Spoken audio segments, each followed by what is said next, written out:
Hey everyone, CWD Music here. I'm CWD, and this is going to be a music review of the Colin Stetson record, All This I Do for Glory.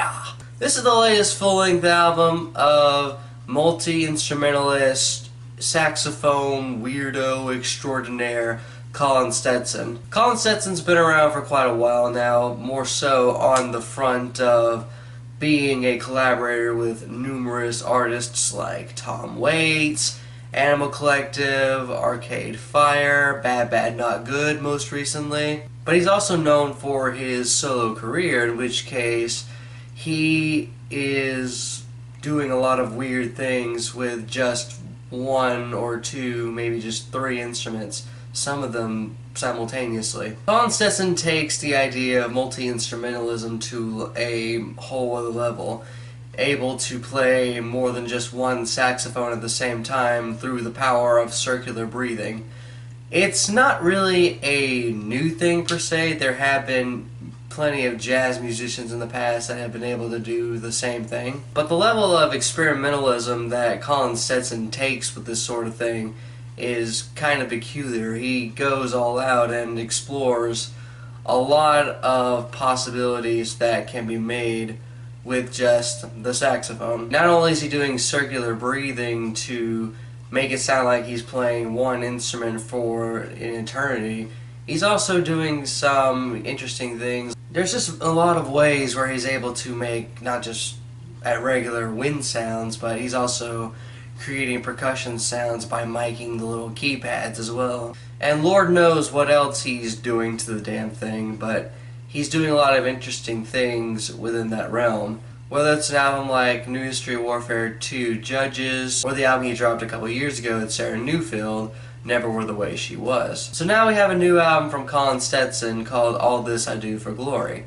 It's 6 tracks long, it's about 44 minutes in length, so it's not really going to bide your time per se, even if a majority of the tracks don't go under the 6-minute mark, with the last track being 13 minutes long. And while it's still just solid to me, for Colin Stetson, it's not really like anything new he's doing. On the grander scheme of things, this is definitely a highlight and one of the best albums of this year, for sure. As mentioned, the record isn't really anything new for Colin.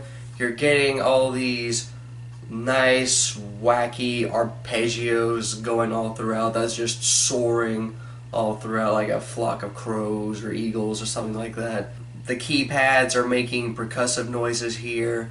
The bass saxophone sounds really dark and menacing. Even at Colin's most standard, it's still pretty weird and out there what he's able to do with just one type of instrument, the saxophone.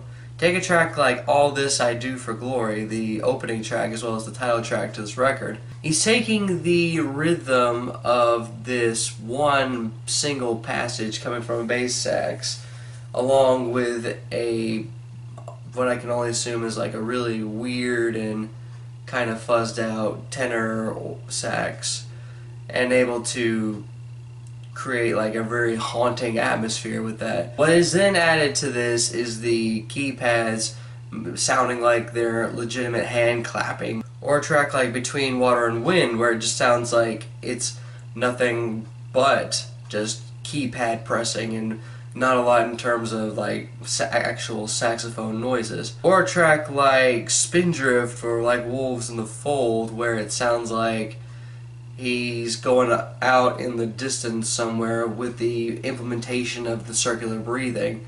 He's definitely going into a more drony, dark type territory with this track, as well as the closing track, The Lure of the Mind, as well. Or the track In the Clinches, which is the shortest track on the record at about 2.5 minutes, where it sounds like it's a nice little dark and really alarming freak out going on with this track. So there's a lot to like about this album. I do definitely dig this album quite a bit.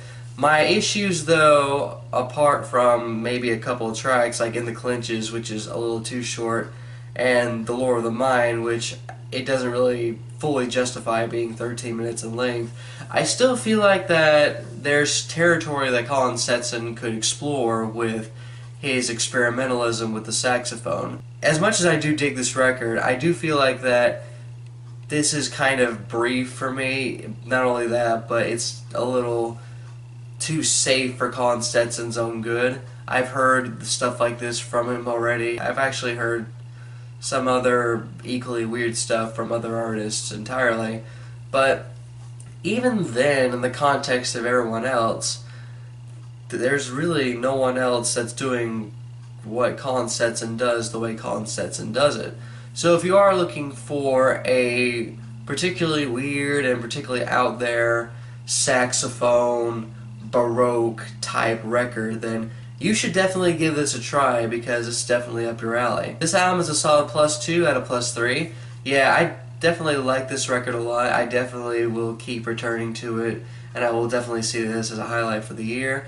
I just hope that in the future Colin Stetson steps out of his comfort zone and really does something really unexpected, you know, just do a complete 180, and hopefully that stylistic shift will reinvigorate my interest in Colin Stetson. But as it is, I just see him as the experimental saxophone guy that's able to make all these different sounds out of one particular instrument, just all on his own for the most part. If you've given this album a listen, what'd you think of it? Did you like this album? Did you dislike this album? What was your reasoning for that, and what you consider listening to and reviewing next? This is CW Music here, signing off.